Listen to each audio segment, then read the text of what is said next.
네, 안녕하세요. 애널리스트 박종대입니다. 네, 유통 화장품 쪽 말씀드리도록 하겠습니다.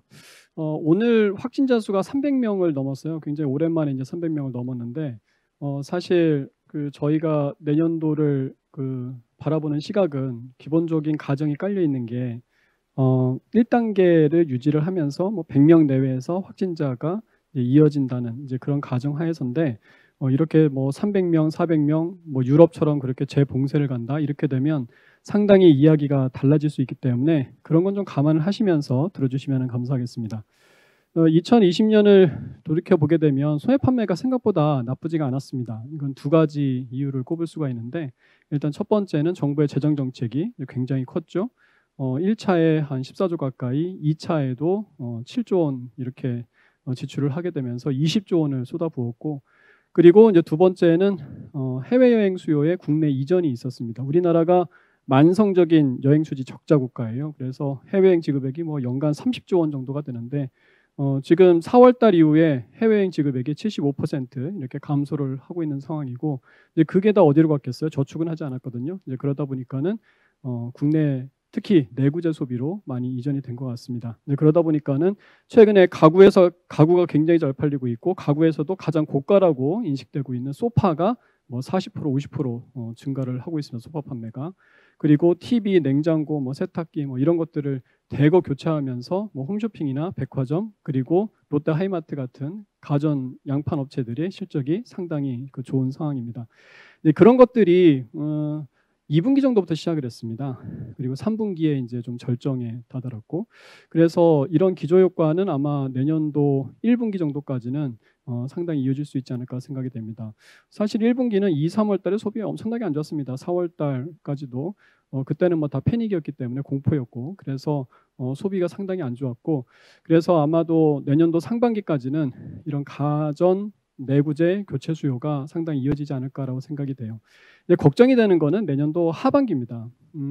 왜냐하면 뭐 내년에는 재정 정책 그렇게 또다시 몇십 조 원 쏟아붓기 어려울 거잖아요. 그리고 가전 교체 수요 1년 정도 갑니다. 그러면 내년도 하반기가 좀 걱정이죠. 하반기는 결국엔 그러면 가계 구매력의 개선을 기대를 해봐야 되는데, 가계 구매력은 어디서 오겠어요? 고용 시장에서 옵니다. 그럼 취업자 수를 봐야 되는데, 지금 취업자 수가 전년 동기 대비해서 30만 명씩 감소를 하고 있는 상황이기 때문에 이런 것들은 이제 굉장히 좀 불안 요소가 될 수가 있습니다. 그래서 내년 하반기가 좀 걱정이고, 그래서 우리가 봐야 되는 건 뭐겠어요? 그러면 이 고용과 설비 투자 이런 것들을 봐야 되죠. 이런 게 이제 가계 소비의 선행 지표가 됩니다. 우리나라는 아무래도 경제의 50%가 수출이기 때문에 수출이 잘 돼야 이제 경제가 좋아지는 거고, 그래야지 수출이 잘 돼야 기업의 이익이 좋아지고, 그래야지 설비 투자가 늘어나고, 그래야지 임금이 오르고 고용이 개선되고, 그래야지 가계 소득이 증가하고 가계 소비가 증가하는 이제 그런 순환고리를 갖고 있는데, 그래서 최근에 9월 달에 설비 투자하고 고용이 생각보다 굉장히 좋았습니다. 물론 이거는 이제 추석 기간차 영향 때문에 이 조업일 수가 9월 달에 좀 많잖아요. 그러다 보니까는 확 좋아진 건데, 이런 모습들이 10월 달, 11월 달에도 계속 이어진다고 하게 되면 내년 하반기도 소비를 좀 긍정적으로 평가할 수 있지 않을까라고 이렇게 생각이 됩니다. 내년도를 조망해 보게 되면 가장 좋게 보는 거는 그거예요. 일단 2020년도에 이런 코로나19 때문에 가장 데미지를 많이 받았던 그런 채널이 어디냐, 소비에서. 그리고 지금 그런 면에서 봤을 때 이 면세점은 사실 데미지를 되게 많이 받았죠. 뭐 어마어마하게 매출이 떨어졌잖아요. 시내 면세점마다 50% 이상 감소라고 다 그랬는데, 근데 면세점 문제는 그거예요. 제가 올해 이 내년도 전망을 볼 때 절반의 회복이다라고 이제 말씀을 드리는데, 왜 절반의 회복이냐라고 하게 되면은 소비 심리나 이런 것들은 이제 백신이 나온다고 하니까 상당히 개선이 되고 소비도 나쁘지 않을 것 같아요. 그런데 일상생활은요? 일상생활은 그냥 별로 달라지는 거 없을 것 같아요. 왜냐하면 우리나라에서 백신이 상용화되는데 최소한 1년 이상은 소요가 될 것 같고, 그런 해외여행을 가거나 어떤 마스크를 벗고 생활하거나 이런 것들은 아주 빨라봐야 2022년 정도 아니겠어요? 그러니까 내년에는 여러 가지 기대감은 있고 소비 심리도 좋아졌지만, 하지만 일상적인 생활은 그냥 2020년과 크게 다르지 않은 그런 모습이 전개될 것 같거든요. 그러면 면세점은 그러면은 함부로 실적 개선을 논하기가 쉽지가 않습니다. 그러니까 4분기 때 아마 실적이 많이 올라올 거고 신세계나 호텔신라나 영업이익이 흑자로 전환을 하게 될 텐데 거기에다 곱하기 4 하면은 그냥 내년도 연간 영업이익이 나오지 않을까라고 생각이 들죠.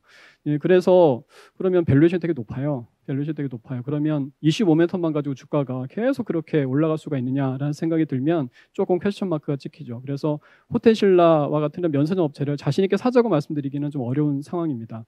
그러면 이제 교집합을 좀 만들어 보자고요.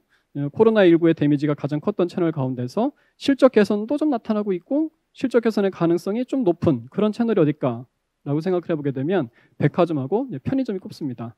백화점 3, 4월 달에 마이너스 20, 30%씩 역신장을 했습니다. 그런데 백화점은 최근에 상당히 빨리 올라오고 있죠. 9월 15일 코로나19가 완화되고 1단계로 접어들게 되면서 백화점 기존점 판매가 10% 이상씩 막 올라오고 있는 상황이고 최근에 옷도 좀 팔리고 있는 상황이거든요. 그래서 백화점 같은 경우에는 좀 주목을 상당히 할 필요가 있다. 이미 백화점 업체들 주가가 좀 오르고 있습니다만은 탑픽은 현대백화점을 추천을 드립니다. 현대백화점. 이유는 세 가지죠. 밸류에이션이 가장 낮고요. 그리고 신규 점포 모멘텀이 상당히 좋아요.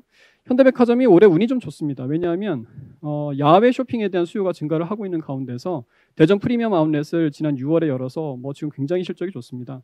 그리고 11월 달에는 남양주 프리미엄 아웃렛을 열어가지고서 또 트래픽이 어마어마하게 증가를 하고 있어요. 그래서 그런 어떤 신규 점포 모멘텀까지 합치게 되면 현대백화점의 실적 모멘텀이 기대가 되고 또 하나는 면세점 불확실성이 가장 적어요. 지금 신세계나 호텔신라나 면세점 때문에 영업이익이 막 몇천 원씩 감익을 하고 있는데 현대백화점 같은 경우 오히려 면세점 영업 손실이 줄어들고 있어요 올해.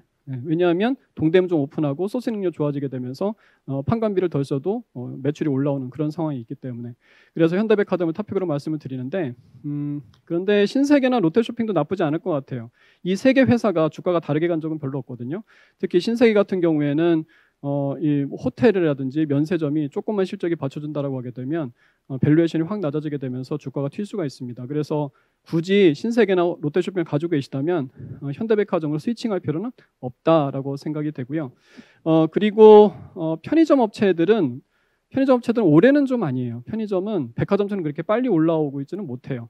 왜냐하면 여전히 학원이라든지 그다음에 학교 다들 출석 일수가 많이 작아지고 작은 상태잖아요. 또 대학가 다 온라인 수업하고 있고 그다음에 축구장, 야구장 같은 데 30%씩 다 트래픽이 감소하고 30%밖에 들어가지 못하잖아요.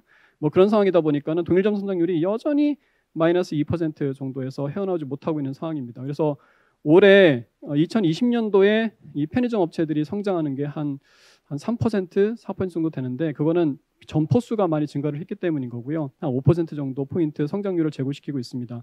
동일점 성장률은 마이너스 2, 3% 정도 역신장하고 있는 상태죠.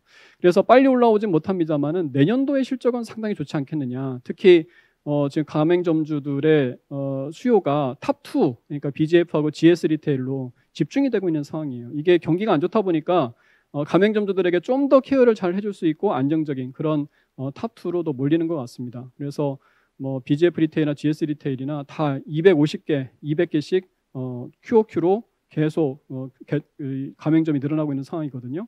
그래서 내년도에는 그런 시장 재편의 효과가 상당히 크지 않을까라고 생각이 됩니다. 두 개 회사를 선호도를 생각을 해보게 되면 또 크게 다르지 않습니다. 특히 GS 리테일 같은 경우에 GS 홈쇼핑하고 합병을 하게 되면 이 편의점 업체로서의 색깔이 되게 엷어져요. 그렇기 때문에 오히려 순수 편의점 업종에만 좀 포커스를 두고서 투자를 하고 싶다라고 하게 되면 BGF 리테일을 사는 것이 타당하다고 볼 수가 있는 거고요. 그래도 저는 이제 개인적으로는 이제 GS 리테일을 조금 더 아주 미미하게 더 선호를 하는데 그 이유는 일단 밸류에이션이 가장 낮고요. 그리고 호텔이나 이런 사업의 기저효과가 내는데 상당히 클 거고 그리고 편의점에서 아무튼 MS 1등은 GS 리테일이거든요. 그러니까 시장 재편의 효과도 GS 리테일이 상당히 크지 않을까라는 생각이 들어서 이제 그렇습니다. 그래서 다시 한번 요약을 해드리게 되면은 내구재 수요에 기반을 했던 교체 수요에 기반을 했던 이제 롯데 하이마트라든지 이제 홈쇼핑 같은 업체들은 내년도에는 1분기를 정점으로 해서 조금씩 둔화될 가능성이 크고 그리고 이제 백화점하고 편의점 요 두 채널을 좀 중심으로 실적의 턴어라운드를 좀 기대해 볼 수 있지 않을까라고 생각이 들고요. 그리고 이제 탑픽은 그래도 이제 이마트가 되죠. 왜냐하게 되면 식품 온라인 시장은 코로나19 때문에 증폭이 되긴 했지만은 어차피 나아가 되는 시장이었습니다. 2013년 이후에 스마트폰 보급률이 본격적으로 확대가 되면서 온라인 유통 시장이 바뀌었고 그래서 PC, 가전, 생활용품, 의류, 화장품, 마지막 남은 온라인의 불모지가 이 식품이었기 때문에 식품 온라인 시장은 가장 성장 여력이 크다고 볼 수가 있습니다.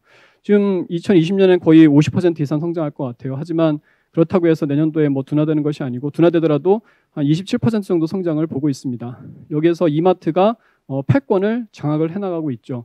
5월 달에 그 쿠팡에서 이 확진자 수가 잇따라 발생을 하게 되면서 이마트로 조금씩 이제 트래픽이 옮겨갔고, 그리고 7, 8월 달에는 신선식품 작황이 안 좋았거든요. 예, 그래서 이렇게 소싱 능력이 되지가 않는 마켓컬리라든지 쿠팡이라든지 뭐 이런 중소형 이 신선식품 회사들에서 이 이마트몰로 또 트래픽이 좀 옮겨갔습니다. 이제 그런 것들이 이마트에 좀 더 이 패권을 말해주고 있는 것이고, 내년도 실적의 모멘텀도 상당히 좋지 않을까. 올해 대비해서 영업이익이 1,000억 이상 더 증가할 것으로 보고 있습니다. 그래서 이마트는 뭐 올해도 탑픽이었습니다만 내년도에서 한 20만 원 이상 충분히 갈 수 있다라고 생각이 됩니다. 그리고 이제 화장품은 한 5분 정도 짧게 말씀드리겠습니다. 화장품은 중립이에요. 유통은 이제 오버웨이트인데 사실은 화장품은 좀 중립인 게 시장 상황이 그렇게 좋지가 않습니다. 중국밖에 지금 기댈 데가 없어요. 국내 화장품 시장도 사실은 역신장을 하고 있는 거고, 그래서 중국에 철저히 기대어 있는 시장이 이제 화장품이라고 볼 수가 있는 건데, 중국의 소비가 지금 상당히 생각보다 많이 올라오고 있죠. 뭐 GDP나 손해 판매나 상당히 좋은 상황입니다. 그래서 대중국 수출도 지금 20% 이상 올라오고 있는 그런 상황이죠.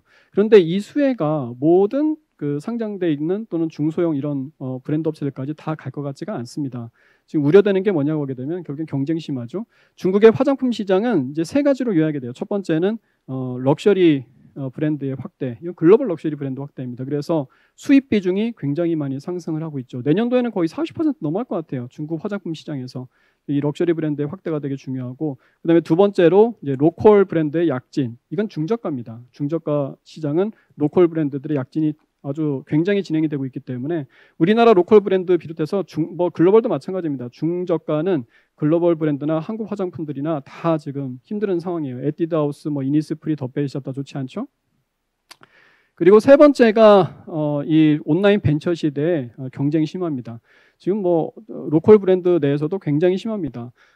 한 4, 5년 전까지만 하더라도 바이체린이 독주를 취하는 체제였었는데, 그 다음에 카슬란이 나타나고, 그 다음에 작년도에는 이제 퍼펙트 다이리 같은 업체들이 굉장히 약진을 하고, 올해는 또 분위기가 또 바뀌고 있대요. 뭐 화사자 같은 브랜드가 또 상당히 튀고 있는 상황입니다. 그래서 이러한 경쟁 구도를 생각을 해보게 되면 중국에서 영업을 확대하고 있는 그런 뭐 ODM 업체들마저도 그렇게 함부로 낙관하기 힘들다. 지금 한국 콜마 같은 경우에는 3분기 실적 QOQ로 오히려 떨어졌고요. 코스메스 같은 경우에도 광저우가 지금 9%밖에 성장을 하지 못하게 되면서 주가가 많이 급락을 했습니다. 그래서 ODM 업체들은 함부로 낙관하기 힘들다. 중국에서의 성장률이 제고되는 것을 좀 봐야 되지 않을까라고 생각이 들고요. 그리고 중국의 중저가 시장에 포커스를 맞추고 있는 국내 화장품 업체들 같은 경우에는 상당히 보수적으로 보시는 것이 맞다라고 생각이 됩니다. 탑픽은 이제 LG생활건강으로 갈 수밖에 없죠. 주가가 많이 상승을 하고 떨어진 적도 없습니다만은 그래도 이번 광군제 실적을 한번 보세요. 대단하죠. 전년도에도 좋은 실적을 냈는데 올해는 작년 대비해서 170% 성장한 2,600억의 매출을 달성을 했습니다. 그래서 4분기 영업이익을 10%포인트, 10% 정도 제고시킬 수 있는 이제 그런 상황이 됐고, 그리고 청기단 화연 세트 같은 것들은 뭐 화이하고 애플에 이어서 전체 이 T몰 이 광군제에서 3등을 했다. 뭐 이런 얘기가 나오더라고요. 어마어마한 거죠. 그러니까는 이미 후는 이제 글로벌 탑 브랜드로 자리매김을 했다라고 평가를 할 수가 있습니다. 그리고 아마 글로벌 브랜드 화장품 브랜드 업체 가운데서 유일할 거예요. 증익을 계속했습니다. 지금 2, 3분기 계속 증익한 업체는 뭐 로레알도 에스티로더도 시세이도도 다 감익했거든요. 왜냐하면 각 지역에서 안 좋잖아요. 일본 안 좋고 유럽 안 좋고 미국 안 좋고 다 안 좋기 때문에 감익을 했습니다만은 LG생활건강은 계속 증익을 했습니다. 뭐 생활용품하고 음료 쪽이 이제 뒷받침을 해줬기 때문이죠. 그런 것들이 상당한 또 밸류에이션 프리미엄 요인으로 작용할 수 있는 것이 아니냐라는 생각이 들고, 후가 또 중국에서 워낙 독보적인 경쟁력을 또 보유하고 있기 때문에 LG생활건강 이번에 목표 주가를 190만 원 올렸습니다만은 내년도에도 20% 이상의 업사이드가 주가 업사이드가 있지 않을까라고 생각이 됩니다.